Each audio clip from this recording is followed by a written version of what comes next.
makan begini, kita berikan sisa-sisa, sisa tenaga kita, sisa pikiran kita, sisa harta kita, sisa waktu kita, apa yang akan ilmu berikan kepada kita. Karena itulah alhamdulillah ya, Allah Subhanahu wa taala menakdirkan kita berjumpa kembali setelah libur berapa pekan? 2 minggu lebih, dari bulan Sya'ban sampai bulan Zulqa'dah. Ramadan kita libur, Syawal kita menikah, enggak ya? Syawal kita libur. Akhirnya apa? Kita ketemu di bulan Zulqa'dah, salah satu dari bulan Muharram. Kita masuk pembahasan baru nih, pas endingnya ya. Kita kemarin sudah bahas fikih sholat sampai sholat jenazah. Sekarang kita masuk rukun Islam yang keberapa? Yang ketiga. Apa? Puasa atau haji? Zakat. Ya, rukun Islam ada 6 apa 7? 5. Yang pertama syahadat. Yang kedua yang ketiga zakat. Yang keempat puasa, yang terakhir haji. Kita bahas tentang zakat, hanya saja pertemuan malam hari ini kita nggak bahas tentang fikihnya ya, baru madkhol, pengantar. Ya, pengantar sebelum masuk ke dalam kitab. Kita menggunakan kitab Fathul Qori bil Mujib, ya kitab kuning. Kalau dibilang kalian ini Wahabi nggak belajar kitab kuning, bilang di Imam Syafi'i belajar kitab kuning. Ya. Kalau dibilang kalian kitab putih, ya ini kitab putih ya. Ini kitab kuning. Kita bahas Fathul Qori bil Mujib, ini adalah kitab syarah penjelasan dari Matan Abi Syuja. Matan Abi Syuja ini dikenal juga matan ya Ghoyah wa Takrib. Ini adalah matan isi dari fikih madhab Syafi'i yang paling ringkas ya, Matan Abi Syuja. Kemudian di antara salah satu syarahnya banyak, ada Kifayatul Akhyar, ada yang lainnya. Ini ada Fathul Qori bil Mujib yang diminta oleh Ustadz Bambang ya. Saya diminta di sini untuk mengisi ini dan sudah berlalu kurang lebih 1,5 tahun. Kemudian kita lanjutkan sekarang di Kitabuz Zakah. Ya, qala al-mu'allif rahimahullahu taala, Kitabuz Zakah, kitab zakat. Dalam syarahnya Fathul Qorib, Kitabu Ahkamiz Zakah, kitab hukum-hukum zakat. Sebelumnya siapa di antara kalian yang sudah pernah khotam belajar fikih zakat? Tunjuk tangan. Jangan takut, tidak dites tidak, paling ditanya-tanya. Ya, rata-rata kita banyak yang tidak belajar fikih zakat. Kita belajar toharoh sholat, Ramadan belajar puasa, zakat enggak kelar, haji apalah lagi. Padahal rukun Islam itu berapa? 5. Gimana kalau kita mati muda ditanya malaikat mungkar dan nakir, madinuka, apa agamamu? Islam. Sedangkan kita belum belajar rukun Islam, belum belajar fikih zakat, belum belajar fikih haji. Ustadz, saya orang miskin, kan nggak wajib belajar fikih zakat? Wajib, karena zakat juga ada yang wajib bagi orang miskin. Zakat apa? Fitrah atau fitri. Ustadz, saya haji, ya boro-boro haji, ya untuk keluar kota saja saya nggak punya hartanya, tetap wajib belajar fikih haji. Kenapa? Karena ini adalah rukun Islam yang Islam dibangun di atasnya. Kita harus kenalan dulu dengan yang namanya zakat. Ya, ta'rifuz zakah. Apa itu zakat? Sebagaimana biasa kita bahas, kalau namanya ya ta'rif, itu biasanya kita ambil dari bahasa secara etimologi maupun secara terminologi atau istilah. Contohnya sholat kemarin, siapa yang masih ingat apa arti sholat secara bahasa? Ayo di murojaah, apa arti sholat secara bahasa? Doa. Allahumma sholli, ya sholawat kepada Nabi, mendoakan Nabi. Mendoakan Nabi. Secara bahasa sholat artinya doa. Akan tetapi secara istilah syariat lebih luas dari lebih sempit dari doa. Artinya adalah sebuah ibadah yang memiliki ucapan tertentu, perbuatan tertentu yang diawali dengan takbiratul ihram dan diakhiri dengan salam. Ini baru namanya sholat. Begitu juga zakat.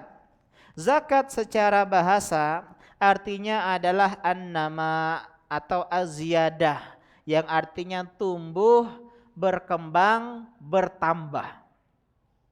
Jadi secara bahasa zakat artinya apa?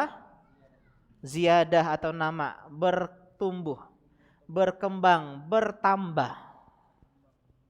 Atau ada mana yang lainnya, diantaranya adalah at-thaharah, suci. Ya, wassalah, dan juga sama, jernih, bersih, baik, ya, suci. Jadi ada makna yang pertama, maknanya adalah bertambah. Kemudian selanjutnya ada maknanya apa? Suci. Ya. Thaharah.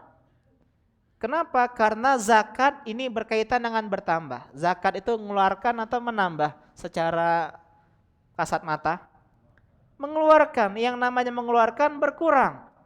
Tapi inilah diantara keunikan, ya, balasan dari Allah Subhanahu wa taala. Kata Nabi SAW, "Ma naqasat shadaqatun min mal." Sedekah tidak mengurangi harta, termasuk sedekah adalah zakat. Karena sedekah ada yang wajib, ada yang sunnah. Sedekah yang wajib itulah zakat.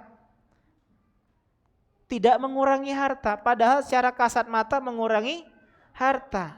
Tapi menambah, baik menambah nantinya, ya, tambahan dari sisi yang lain atau menambah keberkahannya.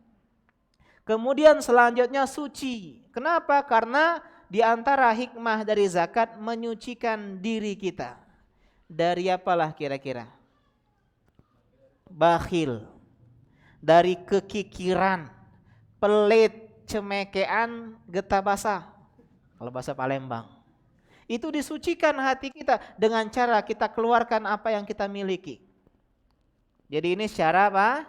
Bahasa. Adapun secara syariat, zakat dalam kitab kita baca di sini, ya, dalam kitab Fathul Qori bil Mujib, syar'an ismun limalin makhsusin yu'khadu min malin makhsusin ala wajhin makhsusin yusrafu li ta'ifatin makhsusatin. Secara syariat, zakat adalah suatu kata, suatu ungkapan untuk harta tertentu yang diambil dari harta tertentu, kemudian sesuai dengan syariat atau syarat ketentuan tertentu, dan diserahkan, disalurkan, diberikan kepada sekelompok orang tertentu. Ya, inilah, ya, definisi apa? Definisi zakat. Atau bahasa kita mudahnya begini, zakat itu sesuatu bagian yang dikeluarkan dari harta tertentu. Jadi diambil dari semua harta atau tidak? Tertentu, bagian. Ada sebagian orang desa karena nggak paham zakat, dia didatangi oleh LSM berbau syariah. Katanya, "Pak, ini karet harus zakat, Pak. Berapa sekian? Sini saya bagian ambil zakatnya, saya akan salurkan, padahal masuk ke kantong. Ini apa, Pak? Ini rambutan dizakatkan. Ini apa? Ini stroberi, buah naga, semuanya dizakatkan. Padahal tidak semua hal itu dizakatkan. Tidak semua harta dizakatkan. Rumah apakah dizakatkan? Tanah apakah dizakatkan? Mobil apakah dizakatkan? Jadi Allah meminta zakat itu sedikit sekali dari kita. Ini yang harus kita pahami. Jadi dari harta tertentu, bagian yang kita keluarkan dari harta tertentu, dan ada syarat dan ketentuan tertentu. Tidak semua harta yang sesuai dengan zakat ini harus kita zakatkan. Ada syarat ketentuannya. Mungkin belum mencapai nisab, mungkin belum mencapai haul. Kita akan bahas apa itu nisab, apa itu haul. Kemudian diberikan bukan kepada semua orang, tapi orang-orang tertentu. Ustadz, apakah seorang ustadz boleh mendapatkan zakat? Tergantung. Kalau saya boleh, kalau ustadz lain tidak boleh. Nggak boleh ini. Enggak, kalau ustadz apakah benar dia ini seorang fisabilillah? Dibahas. Ada sebagian ulama mengatakan ustadz itu boleh dapat zakat kalau seandainya dia adalah orang-orang yang benar ustadz. Artinya dia tidak punya tambahan harta dari yang lain. Kecuali kalau dia jualan atau dia kerja di pondok pesantren, maka ustadz seperti ini enggak boleh diberikan harta. Jadi enggak semua orang diberikan zakat. Ini orangnya gimana ustadz? Dia ini orang, ya, miskin akan tetapi bla bla dan bla. maka tidak semua orang itu berhak mendapatkan zakat. Jangan sampai kita salah alamat, kasih ke orang miskin, kasih ke orang kaya, kasih ke orang yang tidak berhak mendapatkannya. Sekarang selanjutnya apa hukum zakat? Tadi pengertiannya sudah. Sekarang hukum zakat. Apa hukumnya? Fardu ain atau wajib, ya. Dengan syarat dan ketentuan yang berlaku. Berdasarkan Al-Quran dan Sunnah Nabi SAW, bahkan ijma. Apa ijma? Kesepakatan para ulama. Ingat, kalau dibilang ijma itu mencakup 5 poin. Yang pertama, kesepakatan. Yang kedua, ulama. Jadi kalau yang sepakat orang bodoh, ijma enggak? Enggak ijma, ya ulama. Yang ketiga, ya umat Islam. Jadi kalau ulama-ulama orang Nasrani sepakat, ini ijma tidak? Tidak. Yang keempat, setelah Nabi wafat. Kalau sepakatnya sebelum Nabi wafat, ini ijma bukan? Terus apa namanya? Hadis atau sunnah. Ya, hadis atau sunnah, karena terdapat di zaman Nabi SAW. Yang terakhir, berdasarkan atau terhadap hukum agama. Kalau misalnya kita sepakat bahwasanya bumi itu bulat, ijma bukan? Bukan. Jadi boleh berpendapat bumi itu datar, basinglah, ya. Jangan ribut baik. Kalau seandainya ahli matematika berijma bahwasanya 1 tambah 1 sama dengan 2, ijma bukan? Bukan, karena bukan berkaitan dengan hukum agama. Tapi kalau ulama kaum muslimin bersepakat setelah Nabi bahwasanya zakat hukumnya wajib, ijma. Jadi berdasarkan Al-Quran, sunnah Nabi, dan ijma kaum muslimin. Apa dalil dari Al-Quran? Surat Al-Baqarah ayat ke-43. Kata Allah Subhanahu wa taala, "Wa atuz zakah," dan tunaikanlah zakat. Dari mana kita tahu ini wajib? Dari mana kita ambil dari ayat ini wajib, sedangkan tidak ada kata apa? Wajib zakat atas kalian. Kan beda kalau puasa. Puasa kan enak. Ya ayyuhalladzina amanu kutiba alaikumusiyam, diwajibkan bagi kalian berpuasa. Jelas ayatnya wajib. Ini enggak ada ayatnya mengatakan zakat wajib. Cuman suruh tunaikan zakat, begitu loh. Kenapa? Perintah. Dalam kaedah usul fikih, al-amru yufidul wujub. Perintah hukum asalnya wajib.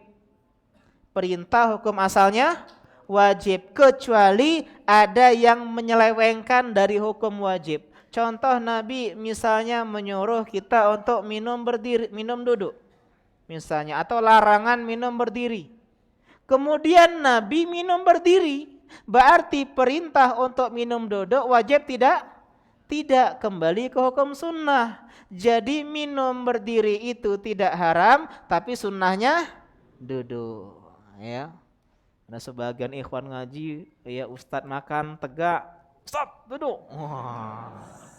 Ya, ada sebagian ikhwan-ikhwan seperti ini. Ada yang bersiwak pakai tangan kiri, langsung dipegang siwaknya, pindah tangan kanan. Ada seperti ini. Ya, padahal ini masalah khilafiyah, jam kanan atau kiri. Ya, ini masalah-masalah yang perlu kita kaji. Jangan sampai ketergesaan kita jadi mengingkari sesuatu yang tidak layak dan tidak pantas untuk diingkari. Sahabat dulu mengatakan apa? Kunna na'kul wa kunna namshi, kami dahulu makan sambil jalan. Jadi boleh makan sambil jalan. Tapi adab etikanya lebih baik duduk. Ya. Praktek ya peminum tegak. Jangan ya, masih di sana. Ayo lanjut sampai mana tadi?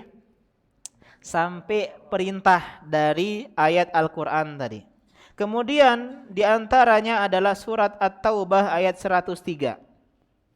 Kata Allah Subhanahu wa taala, "Khudh min amwalihim shadaqatan tutahhiruhum wa tuzakkihim biha. Ambil dari harta-harta mereka zakat.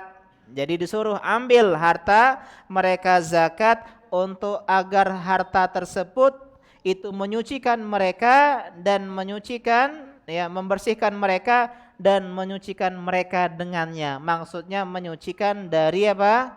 Dari kekikiran hati. Dan menyucikan harta dari sesuatu yang mungkin tidak pantas kita terima. Sebagian harta itu ada hak-hak orang-orang yang lain. Ini dari dari ayat Al-Qur'an. Adapun dari hadis Nabi Shallallahu alaihi wasallam di antaranya adalah hadis Bukhari Muslim, hadis arba'in yang ketiga. Siapa yang hafal?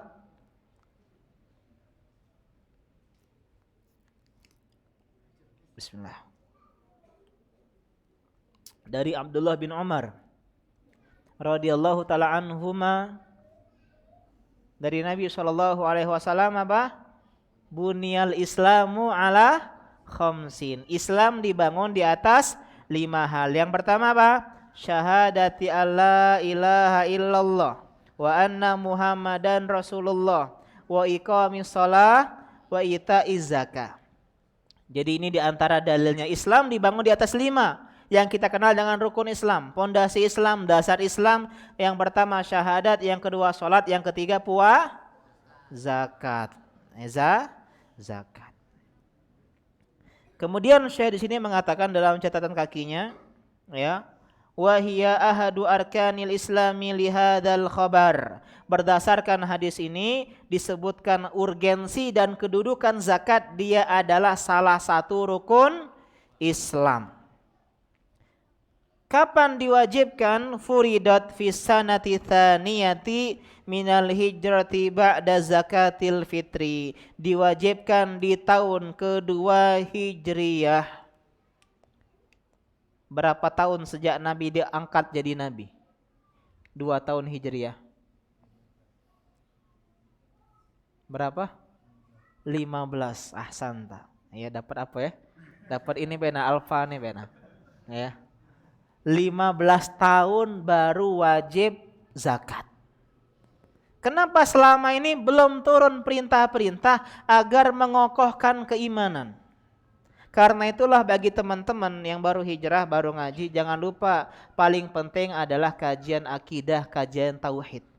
Biar kalau sudah iman menancap di dalam hati, ketika turun perintah halal haram baru sami'na wa ata'na. Tapi kalau dia masih belum kokoh tauhidnya, belum kokoh keimanannya, langsung dibilang musik haram, langsung bilang pacaran haram, cukur jenggot haram, isbal haram, mereka akan meninggalkan pengajian. Kenapa? Belum siap hatinya.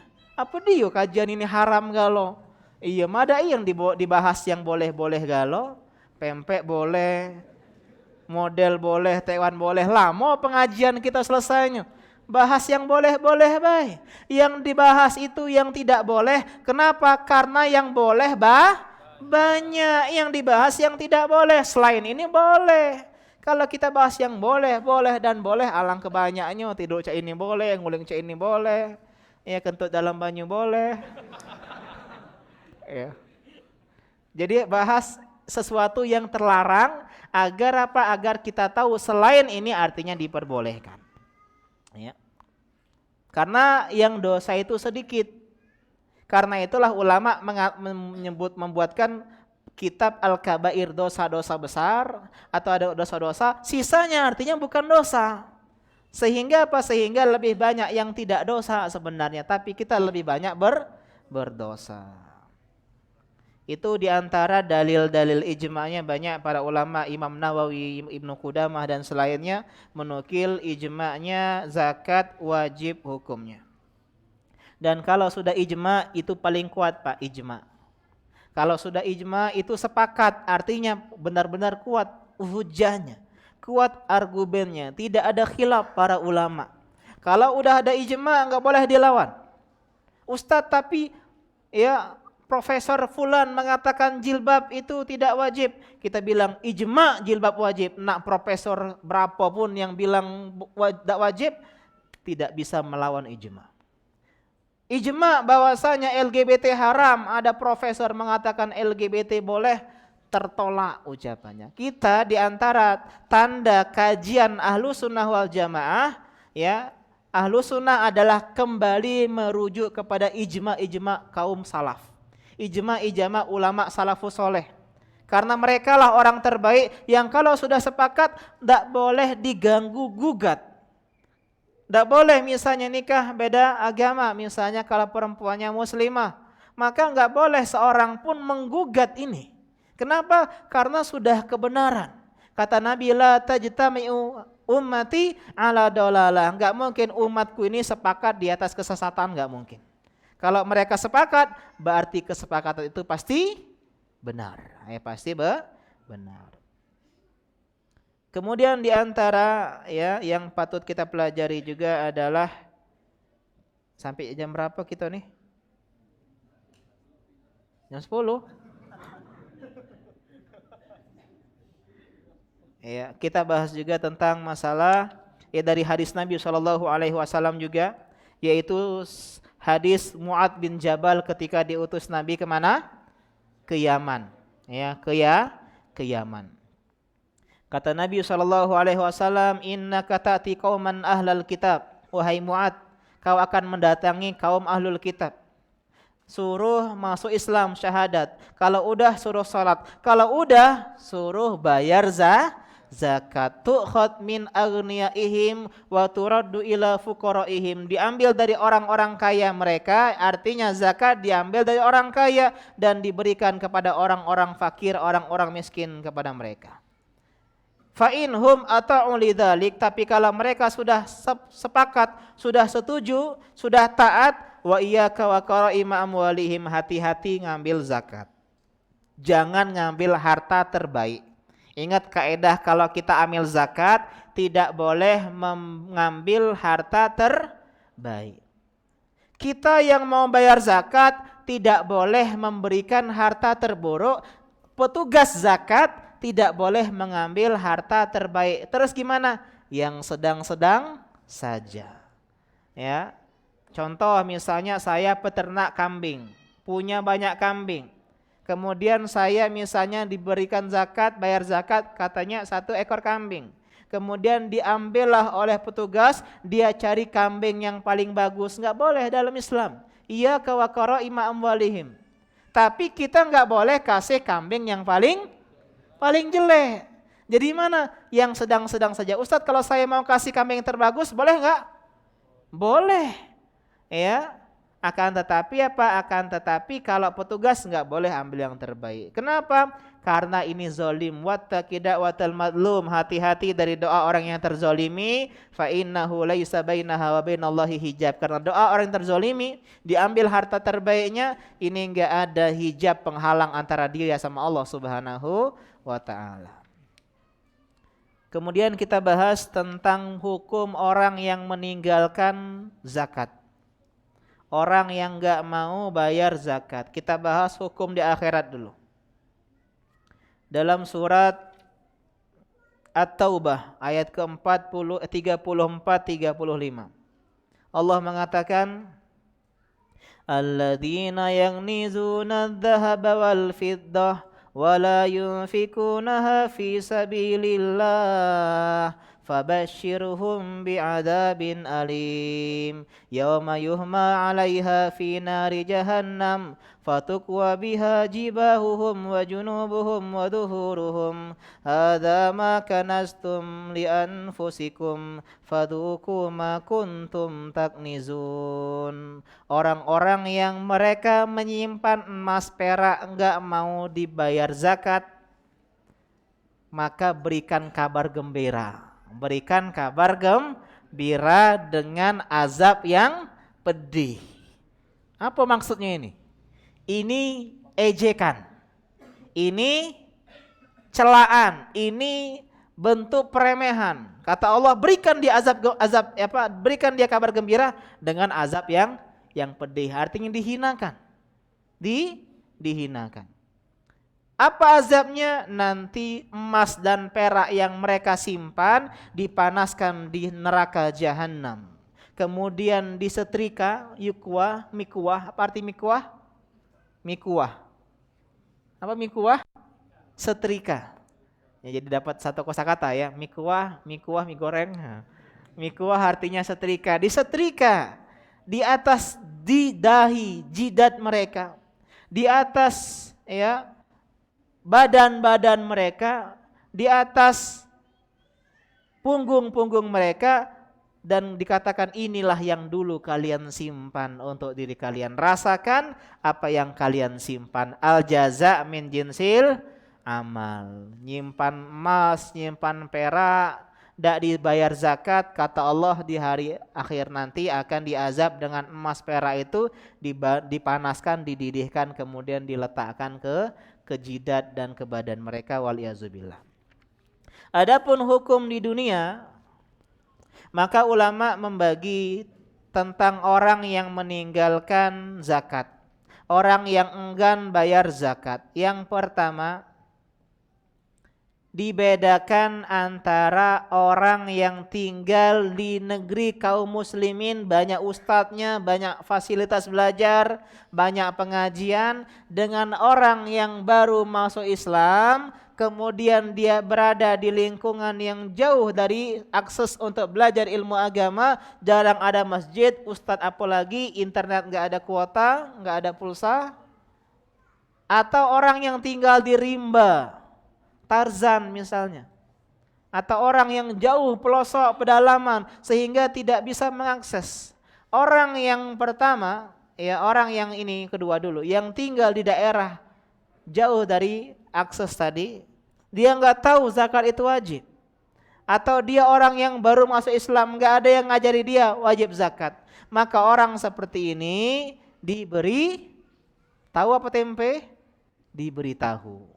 Dibilang, ini Pak, bahwasanya zakat itu wajib, ini bayarannya 2,5%, ini hartanya, ini syarat-syaratnya, itu ketentuannya, diberikan kepada orang ini, dan ini. Kalau dia menolak karena sedangkan dia tinggal di daerah yang banyak kaum musliminnya, maka orang seperti ini kita bagi menjadi dua. Yang pertama, dia menolak karena ingkar terhadap kewajiban zakat. Wajib tidak zakat? Tidak wajib. Nah, ini bahaya orang seperti ini. Apa kata para ulama? Orang seperti ini murtad, keluar dari agama Islam. Bedakan Pak ya. Yang paling parah itu keyakinan apa perbuatan? Keyakinan. Orang yang meyakini zina itu haram, tapi dia berzina, dengan orang yang tidak pernah berzina, tapi dia meyakini zina halal, mana yang paling parah? Pertama, yang kedua? Yang kedua, keyakinan. Orang yang meyakini sholat tidak wajib, tapi dia tidak pernah tinggal sholat, dengan orang yang dia paham sholat itu wajib, tapi dia bolong-bolong sholatnya, mana yang lebih baik? Satu atau dua? Yang paling baik? Yang paling baik? Dua. Yang paling buruk? Satu. Kenapa? Keyakinan. Jadi orang yang meyakini zakat tidak wajib, meskipun dia setiap tahun bayar zakat, orang seperti ini kata para ulama murtad, keluar dari Islam. Waliyazubillah. Yang kedua, orang yang tidak bayar zakat, tahu zakat itu wajib, tahu haram nggak bayar zakat, tapi pelit. Aduh, cak mano Nah, aku tuh males nian bayar zakat tuh. Sayang duit inilah, capek-capek ngumpul kenyo, disuruh keluar. Wajib enggak? Wajib, kalau suruh wajib. Rukun Islam, iya rukun Islam. Cuman cak mano lah Nah, ini hawa nafsu namanya. Maka orang seperti ini ulama terbagi menjadi dua pendapat. Yang pertama mengatakan mazhab Imam Ahmad, dalam satu riwayat beliau, orang seperti ini pun kafir. Apa dalilnya? Surat At-Taubah ayat 11. Fa in tabu wa aqamus sholata wa atau zakata fa ikhwanukum fid din. Orang kafir yang tobat dan dia sholat terus bayar zakat, barulah dia kawan kalian, saudara kalian seagama. Kapan? Kalau tobat terus sholat terus bayar zakat. Kalau belum sholat, belum bayar zakat, belum saudara. Belum saudara brother muslim, belum. Ini pendapat sebagian para ulama. Pendapat yang kedua, pendapat jumhur. Apa jumhur? Mayoritas, kebanyakan. Ingat kata para ulama, kalau ada pendapat jumhur, hati-hati. Karena kebiasaannya kebanyakan jumhur itu benar. Ya, kebanyakan jumhur benar meskipun jumhur tidak selalu benar. Ya, belajar filsafat jadi ini. Jumhur kebanyakan benar, tapi jumhur tidak selalu benar. Kebenaran tidak selalu ada pada jumhur. Tambah bingung ya. Intinya mah itu. Jumhur mengatakan orang yang tidak bayar zakat, yang enggan bayar zakat karena pelit, karena bakhil, karena dia kikir, tapi dia meyakini kewajiban zakat, orang seperti ini tidak murtad, tidak kafir, tapi dia berbuat dosa yang sangat amat besar. Ismun adim, ya, murtakibun likabiratin minal kabair. Orang yang mendapat dosa yang sangat besar dan orang yang berbuat dosa besar di antara dosa-dosa besar dan diancam dengan api neraka. Kenapa Ustadz orang seperti ini enggak kafir? Karena ada hadis yang sangat panjang yang berbicara tentang orang yang tidak bayar zakat di akhirat nanti gimana ujungnya. Nabi Thummalannya di ujung akhir kehidupan, ya, di ujung akhir perjalanan akhiratnya dia melihat jalannya, entah jalan menuju surga Allah Subhanahu wa taala atau jalan menuju neraka. Seandainya kafir pasti jalannya cuman jalan kemana? Neraka. Artinya bisa jadi dia diampuni oleh Allah Subhanahu wa taala dan masuk ke dalam surga Allah Subhanahu wa taala. Orang kafir enggak mungkin masuk surga. Ini pendapat yang lebih tepat. Akan tetapi bagaimana kalau bagaimana kalau ini masalah hukum ya. Sedangkan bagaimana status negara kalau ada orang yang tidak bayar zakat? Yang pertama, kalau orang tersebut masih dalam kuasa hakim. Jam berapa azan kita? Di situ? Enggak ada lagi ya? 7.20 ya. Berarti 4 atau 3 menit lagi. Orang yang masih dalam penguasaan atau wewenang hakim, wewenang pemerintah, maka pemerintah wajib untuk memaksa dan mengambil hartanya. Ya, misalnya ya si fulan, dia ini udah wajib zakat. Datangi rumahnya, ambil motornya, ambil mobilnya, rampas hartanya. Kenapa? Karena dia enggak mau bayar zakat. Ini kalau dia masih dalam kekuasaan pemimpin. Tapi kalau dia misalnya orang yang di luar, contohnya sebuah kaum, Pak, sebuah kabilah, yang enggak mungkin seorang pemimpin untuk mengambil harta dari mereka, karena mereka akan memberontak, mereka akan melawan. Maka orang yang kedua, jenis kasus yang kedua, maka orang seperti ini dia apa? Diperangi. Siapa yang merangi orang yang seperti ini? Abu Bakar As-Siddiq. Di zaman beliau banyak orang murtad, banyak orang enggak mau bayar zakat. Kata Abu Bakar As-Siddiq, seandainya mereka enggak mau membayar anak unta, zakat anak unta, sebagaimana yang mereka serahkan kepada Rasulullah SAW, saya akan perangi mereka. Kenapa? Saya akan memerangi orang yang membedakan antara sholat dan zakat. Diperangilah orang-orang tersebut oleh sahabat Abu Bakar As-Siddiq radhiyallahu taala anhu. Kenapa? Karena mereka melawan sampai akhirnya mereka mau bayar zakat. Ini Pak mukadimah kita tentang masalah zakat. Ya, kemudian tadi kita bahas apa hikmah zakat? Hikmah zakat itu diantaranya adalah tadi untuk apa? Menambah keberkahan harta. Kemudian yang kedua menyucikan diri kita dari sifat kikir, pelit, bakhil dan seterusnya. Ini sifat manusiawi manusia.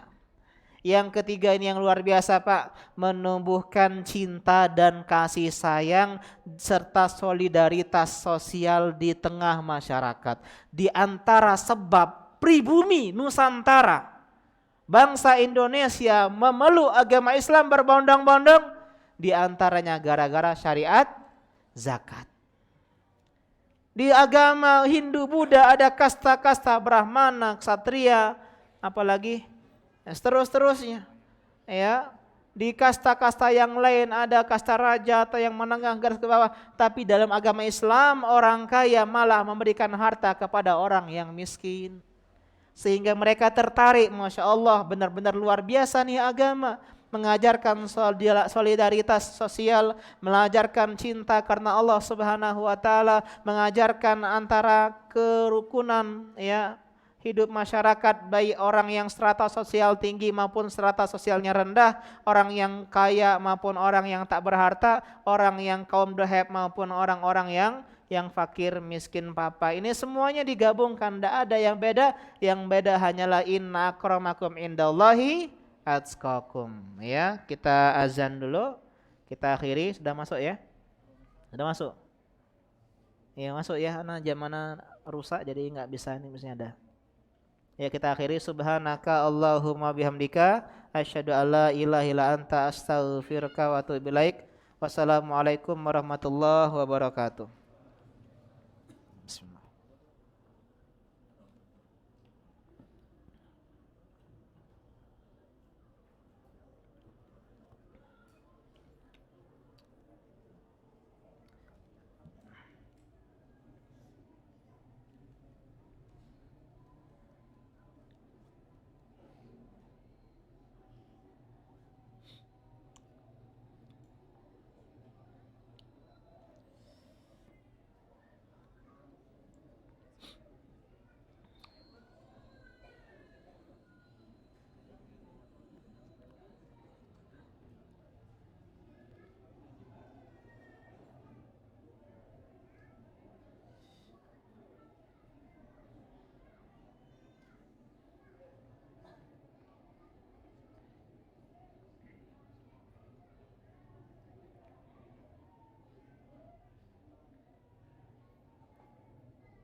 Alhamdulillah wassalatu wassalamu ala Rasulillah wa ala alihi wa ashabihi wa man walah wa la haula wa la quwata illa billah.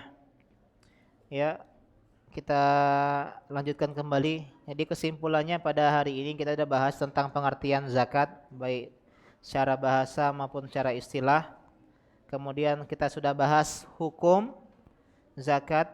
Kemudian kita juga bahas tentang kapan zakat diwajibkan, kemudian bagaimana orang yang enggan membayar zakat, apa hukumnya dan apa azabnya.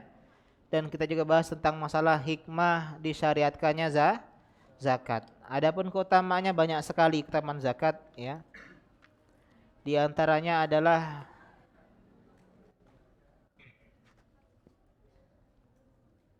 menghapuskan dosa. Di antara keutamaan zakat adalah menghapus apa? Dosa dan kesalahan. Dalam sebuah hadis Nabi SAW mengatakan, was-shadaqah tudfi'ul khoti'ah kama yudfi'ul ma'un nar. Sedekah itu menghapus, memadamkan dosa dan kesalahan sebagaimana air memadamkan api. Kebakaran, ya, orang berbondong-bondong bawa apa? Air, karena kita paham bahwasanya air itu bisa memadamkan api. Begitu juga dosa dan kesalahan bisa dipadamkan dengan sedekah. Kemudian selanjutnya adalah menambah keberkahan harta dan membuka pintu rezeki. Kata Nabi SAW, "Ma naqasat shadaqatun min mal." Zakat, sedekah tidak mengurangi harta, justru malah menambahnya, baik menambah secara keberkahan maupun menambah secara benar-benar tambahan. Sebagaimana kita pahami, Allah Subhanahu wa taala mengumpamakan harta yang dikeluarkan di jalan Allah Subhanahu wa taala seperti apa? Seperti satu buah benih padi. Butir padi yang kemudian menumbuhkan berapa tangkai? 7 tangkai. Dan setiap tangkai ada berapa butir padi? Ada 100. 100 kali 7 berapa? 700. Karena itulah di antara pintu terbesar membuka rezeki adalah dengan membagi rezeki. Mungkin sebagian kita ngerasa aneh, bagaimana konsep rezeki? Kalau kita memberi rezeki malah seharusnya berkurang rezeki kita. Tapi Allah Subhanahu wa taala tidak perhitungan seperti seorang matematikawan. Kalau berkurang, kurang, kalau bertambah, bertambah, tidak. Tapi Allah bisa menambah sesuatu yang kita kurangi. Allah Subhanahu wa taala memberikan keberkahan bagi harta. Ada sebagian teman-teman kita yang dahulu kerja di bank, kerja haram, ya. Kemudian dia resign, belajar agama, mulai berbisnis. Dia cerita, "Ustadz, dahulu ketika saya kerja haram, harta saya banyak, gaji saya melimpah. Tapi waktu sama keluarga minim sekali. Kadang pergi pagi, pulang malam, pergi anak belum bangun, tidur, pulang anak sudah tidur. Istrinya melawan, suka membantah, anak-anaknya nggak patuh sama dirinya. Tapi setelah dia resign, kemudian dia bekerja dengan pekerjaan yang halal, ya dia berdagang, meskipun secara rezeki, ya rezekinya sedikit, Pak. Jauh gajinya di bawah gaji yang dia terima dahulu. Tapi Allah memberi balasan dengan rezeki yang lain. Rezeki bukan cuma harta, tapi juga ya Allah Ustaz, setelah itu Masya Allah saya punya banyak waktu bersama keluarga. Istri saya juga ikut ngaji sunnah. Kemudian menjadi pribadi yang lebih salihah. Anak-anak saya yang awalnya bandel sekarang udah pondok pesantren, udah patuh sama anaknya, taat sama dirinya. Ini konsep rezeki, Pak. Bahwasanya apa yang kita keluarkan pasti akan kembali kepada diri kita meskipun dengan wujud yang berbeda. Ustadz, saya sudah sedekah 10 juta, tapi kenapa tidak pulang 700? 7 miliar. Saya sudah sedekah 1 juta, kenapa saya tidak dapat 700 juta? Mungkin 700 juta datang kepada kita dengan wujud yang berbeda, mungkin dengan hidayah sunnah yang bersemayam dalam hati kita. Yang ini nggak akan terganti, Pak, meskipun dengan 700 juta. Mungkin Allah berikan kita kesehatan yang seandainya Allah cabut kesehatan ini, kita akan keluar biaya pengobatan yang banyak, mungkin 700 juta. Jadi jangan ya menganggap rezeki itu hanya harta, emas, perak, rupiah, dolar, pound sterling, euro, enggak. Tapi juga banyak rezeki, di antara rezeki adalah istri yang saleha. Ya. Di antara rezeki adalah teman-teman yang baik yang mensupport kita. Di antara rezeki yang soleha adalah keluarga kita yang mensupport kita hijrah. Ini rezeki. Cuman kita hanya memandang rezeki hanya sereceh uang receh. Ini suatu konsep yang keliru. Ya, mungkin itu saja karena ya mungkin kedepannya kita nggak terlalu banyak kajian karena jam 8 mulai Agustus ya. Ada program di sini dan bagi juga teman-teman besok kalau nggak salah tesnya. Apa udah tutup pendaftarannya Ustadz Dika? Ya. Sudah tutup pendaftarannya ya. Bagus sekali ini program setiap malam jam 8 sampai jam 9 ya. Belajar bahasa Arab, bahasa Al-Qur'an, bahasa yang Allah dengannya berbicara kepada Nabi Musa dan Rasulullah SAW, bahasa yang Allah pilih menjadi bahasa kitabnya yang Allah turunkan dari langit. Silakan kita beranjak ke soal tanya jawab ya.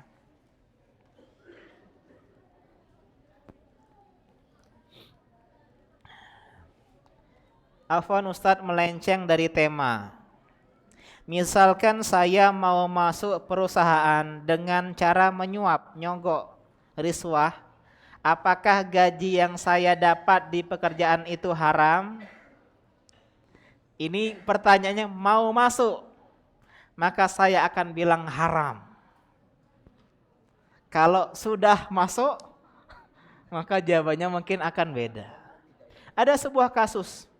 Seseorang pernah mendatangi seorang sahabat minta fatwa bagaimana hukum membunuh. Kata beliau membawakan ayat ya, surat bahwasanya orang yang membunuh orang mukmin secara sengaja maka fajazauhu jahannam khalidan fiha, balasannya neraka jahanam kekal di dalamnya. Dia dapat murka Allah, dapat azab yang pedih. Itu jawaban kalau tentang hukum membunuh. Pulanglah orang itu bertanya. Kemudian sahabat tersebut sholat sunnah. Kemudian datang orang yang kedua, kalau nggak salah seorang wanita, bertanya pertanyaan yang serupa. Tapi sahabatnya lagi sholat. Hukum membunuh apa? Muridnya tadi udah dengar jawaban gurunya. Apa jawabannya? Neraka, kekal dalam neraka. Dapat azab yang pedih, murka Allah Subhanahu wa taala, laknat Allah Subhanahu wa taala. Menangislah ibu tersebut. Sahabat yang sedang mendengar kejadian ini memperingkas salatnya. Kemudian dipanggil, tunggu ibu, kenapa? Ya kalau orang yang udah membunuh maka Allah Maha penerima taubat. Allah Maha Pengampun, Allah akan mengampuni dosa sebesar apapun meskipun itu dosa membunuh. Akhirnya tenanglah. Muridnya keheranan, ya wahai sahabat, wahai syekh, kau tadi bilang kasus pertama kau seperti ini, sedangkan kedua seperti ini. Padahal kasusnya pertanyaannya sama, tapi inilah jelinya seorang mufti, ahli fatwa. Kalau pertanyaannya mau masuk, maka sekeras-kerasnya kita bilang haram, riswah. Bisa be gaji kau haram selama-lamanya, bisa be. Tapi kalau dia sudah terlanjur Ustadz, akulah terlanjur, ya, maka jawabannya pun berbeda. Wallahu a'lam. Memang ada sebagian perbedaan pendapat para ulama tentang masalah ini. Kalau saya pribadi, kalau dia menyuap untuk masuk ke pekerjaan, selama pekerjaan tersebut halal, kalau suap dia berdosa, dosa besar, laknat Allah Subhanahu wa taala, laknat Rasulullah Shallallahu alaihi wasallam, tapi gajinya halal. Selama pekerjaannya halal. Kenapa? Karena dia mendapatkan tersebut dengan cara yang halal, dalam artian pekerjaannya halal, tapi dia berdosa besar gara-gara suapnya. Ada sebagian ulama yang mengatakan tetap haram. Kenapa? Karena dia mendapat cara yang haram, suap. Maka apapun yang dihasilkan dari itu akan haram sampai selesai haram. Pendapat yang lebih tepat, wallahu alam, kalau saya pribadi condong yang pertama, tapi ya jangan coba. Oh iya, macam itu lemak tobat be kayak gitu. Iya lemak kalau tobat diterima, Pak. Tobat tidak terima, laknat Allah Subhanahu wa taala, wal iazubillah, jauh dari rahmat Allah Subhanahu wa taala, ya. Allah melaknat ya orang yang memberi suap maupun orang yang minta suap. Silakan kalau ada pertanyaan lagi. Ya. Kertas. Ibu-ibu. Ya, saya enggak lagi menerima pertanyaan lewat WA ya, lewat WA, lewat medsos. Jadi maksimalkanlah saat-saat seperti ini ya. Jadi jangan marah kalau pertanyaan kalian enggak dijawab, karena sekarang mana enggak jawab lagi. Bagaimana hukumnya penghasilan dari YouTube? Hai guys. Yang didapat dari Google AdSense, apakah ada zakatnya? Harta ada zakatnya, harta. Mau dari manapun hasilnya ada zakatnya kalau mencapai nisab dan haul. Ini kan sama kayak gaji. Gaji ada zakatnya, ada masuk ke zakat harta. Zakat harta 1 tahun bukan 1 bulan, karena itulah gaji profesi dipotong 2,5% setiap bulan oleh perusahaan. Ini sebenarnya bisa dikatakan sebuah kezoliman. Apalagi gajinya cuma 2.000 lagi.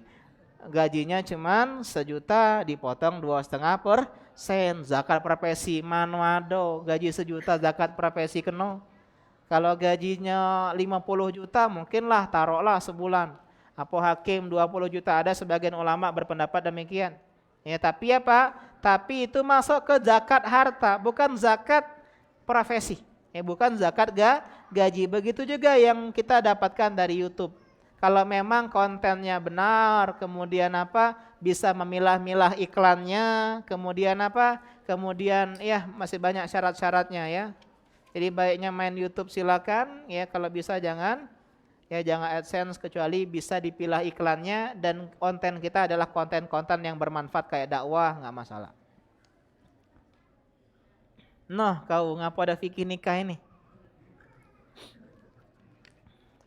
Ustadz mau tanya soal nikah dengan nazar. Nazar apa nazor ini? Oh, nazar. Gimana kalau kita nazar kalau dapat kerja akan segera menikah? Nazar di dalam Islam dibagi menjadi 2. Nazar mutlak dan nazar muqayyad. Nazar mutlak, nazar tanpa embel-embel. Saya mau nazar sedekah, saya mau nazar puasa, saya mau nazar bla bla dan bla. Tanpa embel-embel. Enggak ada kalau aku cak ini, hati. Ini boleh hukumnya Pak. Bahkan sebuah kebaikan. Nazar yang kedua namanya nazar muqayyad. Ada embel-embelnya. Kalau aku diterima si Dio, ya, aku akan sedekah 50.000. Kalau saya terima sekolah di sini, saya akan puasa 3 hari. Kalau saya dapat pekerjaan, saya akan segera menikah, karena menikah ibadah. Ini kata para ulama, sebagian mengatakan makruh, sebagian mengatakan haram. Karena la yustakhraj illa min famil bakhil, ya, minal bakhil illa minal bakhil. Karena tidaklah keluar ucapan ini kecuali dari orang yang pelit. Kapan dia sedekah? Kalau dia naik kelas. Kapan dia puasa? Kalau dia dapat gaji tambahan. Artinya beribadah kalau ada sesuatu, kalau ada somethingnya.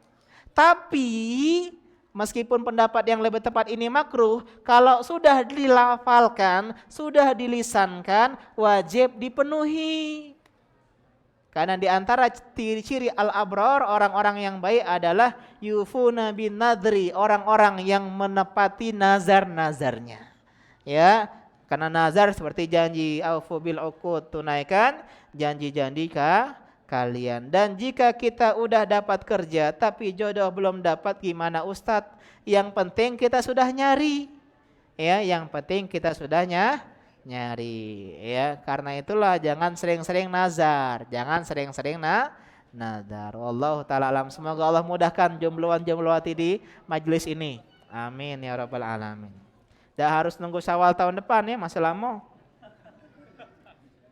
Ya, memang Nabi nikahin Aisyah di bulan Syawal, tapi Nabi nikahin yang lain-lain di bulan yang lain-lain juga, ya. Apakah pedagang emas dan perak modal usahanya dikenakan zakat? Iya, zakat barang dagangan, kita akan bahas nanti, ya. Afwan Ustadz menyimpang, ana mau tanya, jika seseorang berpenghasilan besar dalam usahanya, bahkan sudah memiliki nama brand sendiri, kata orang tersebut tidak membayar pajak padahal usaha besar, orang tersebut wajib pajak atau tidak? Pajak dan buja. Pajak ini adalah satu kata yang sebagian pengusaha ini mengerikan sekali. Dalam Islam tidak ada pajak, Pak. Dalam Islam tidak ada pajak. Karena itulah pajak ini adalah pungutan yang sebenarnya merupakan sebuah kezaliman. Kenapa? Pungutan yang diambil tanpa imbalan. Biasanya pungutan itu ada imbalan. Contoh, ya, saya kasih uang, dia dapat buku, imbalannya buku. Nah, pajak kita ngasih pajak apa imbalannya? Ustadz, gimana kalau maksudnya itu pengen pembangunan negara? Karena itulah bagusnya Baitul Mal. Baitul Mal itu adalah tempat menyimpan semua harta zakat, harta sedekah, yang itu semuanya untuk kemaslahatan umum, orang fakir miskin, janda-janda yang tua, ya, janda muda modus nanti, ya. Orang-orang yang tidak mampu, yatim piatu dan seterusnya. Ini kalau kita pakai hukum syariat Islam. Adapun pajak ini adalah sebuah kezaliman. Karena itulah sebenarnya kita dizalimi ketika kita bayar pajak. Akan tetapi bayar pajak, ada yang pajak tersebut ringan, ada yang pajak tersebut berat. Kalau yang ringan kata para ulama wajib kita bayar sebagai bentuk ketaatan kita kepada pemerintah. Pajak kendaraan misalnya. Atau pajak-pajak yang, ya, kalau pajak usaha yang kadang bisa bermiliar-miliar, beratus juta, ya, maka sebagian ulama mengatakan boleh tidak melaporkan. Bukan bohong, tapi tidak cerita. Ini namanya manipulasi. Dia tidak mengatakan sesuatu, ya, tidak menyebutkan sesuatu yang dia milikinya. Maka ini kata para ulama adalah keringanan untuk keluar dari pajak yang sangat amat memberatkan. Ketika kita bayar pajak, niatkanlah kita sedang dizolimi dan berdoa kepada Allah Subhanahu wa taala. Karena doa orang yang terzolimi mustajab. Bayar pajak, aku doa kayo rayo. Ya, bismillah. Dan pajak juga bentuk ketaatan kita kepada pemerintah. Ya, meskipun cara hukum asalnya zolim, karena itulah nggak boleh kerja di bagian pajak, nggak boleh kerja di bagian bea cukai. Maaf kalau ada yang masih nyangkut di sana.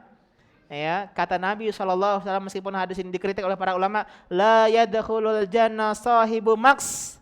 Tidak masuk surga orang pemungut pajak, pemungut bea cukai. Ustadz, saya cuma administrasinya, sama baik. Beda kalau konsultan pajak, beda. Konsultan itu dia memberikan solusi, bukan sebagai bagian dari pajak.